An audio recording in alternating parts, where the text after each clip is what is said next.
What if the thoughts that drain your energy the most aren't the loudest ones, but the ones you don't even realize are there? The answer to this question reveals a hidden truth about the mind, and we'll get to it together at the end of this video. In the modern world, silence is treated like an absence, a void, something to be filled. When the music stops, we turn on the TV. When there's a pause in conversation, we check our phones. When we're alone, we scroll. We've created an environment where stimulation is constant, and silence has become almost uncomfortable. But in that discomfort lies one of the greatest untapped powers of the Stoic mind, the ability to deliberately shut out the noise, not just from the outside world, but from within. The Stoics understood that focus is not about sharpening attention, it's about removing distraction. It's about eliminating the excess, the unnecessary, the impulsive. Because the mind does not function at its highest level when it is overfed. And today, we are mentally obese, bloated with opinions that aren't ours, swollen with outrage we borrowed from strangers online, exhausted by the mental gymnastics of keeping up with conversations that never end, comparisons that never stop, and expectations that never belonged to us in the first place. But what if clarity was not something you had to chase, but something that appears when everything else falls away? That's the foundation of Stoic silence.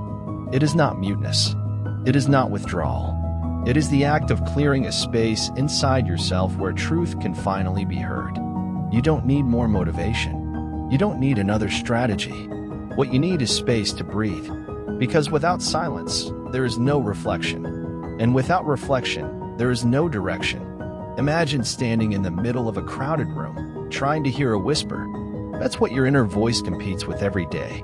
The more noise you let in, the harder it becomes to know what you actually think, what you actually value, and what you truly want. Stoic silence isn't just about being quiet. It's about being selective. Selective with your time, your words, your thoughts.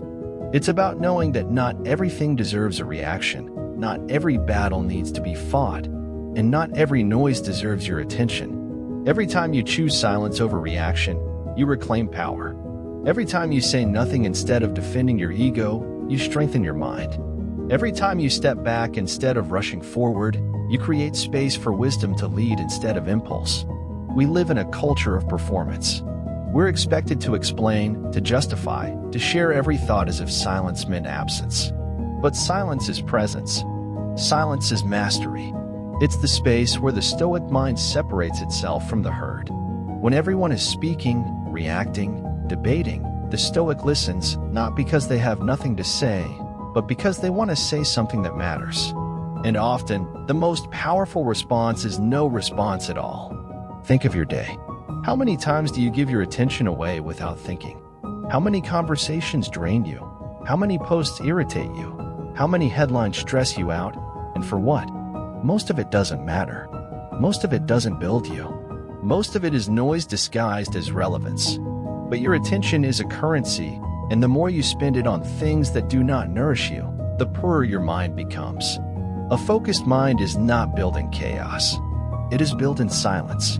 Not in the absence of activity, but in the presence of intention. You don't need to eliminate the world around you. You need to eliminate the parts of it that no longer serve your growth.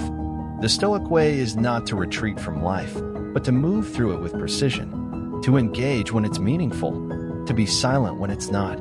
And here's the truth no one likes to admit. Sometimes we fill our lives with noise so we don't have to face ourselves. We keep busy so we don't have to sit with the discomfort of our own thoughts. We keep talking so we don't have to feel the full weight of what silence might reveal. But that discomfort is where growth lives.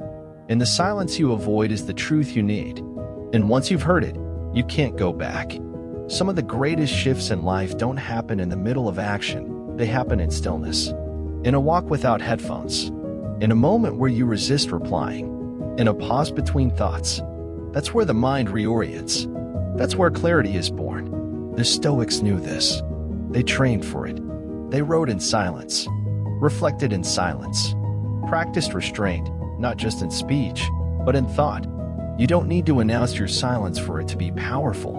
You simply need to choose it. And each time you do, your focus sharpens. Your energy strengthens. Your purpose becomes clearer. Because when you stop reacting to everything, you begin responding to what matters. So now, let's return to the question we began with. What if the thoughts that drain your energy the most aren't the loudest ones, but the ones you don't even realize are there? The answer is simple but uncomfortable.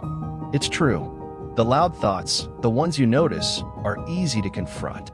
But the real damage comes from the constant, low-level noise you've accepted as normal. The background stress, the subtle distractions, the unconscious habits that chip away at your clarity. And the only way to confront them is not with more noise, but with less. With silence. With deliberate quiet.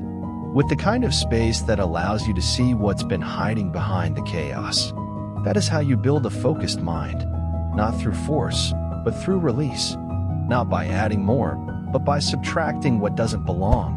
And once you do, you'll find that everything becomes easier, not because the world changed, but because you finally did. That is the silent power of Stoicism. That is how you eliminate the mental noise. And that is how you build the kind of mind that doesn't just survive, but leads, creates, and thrives in any storm.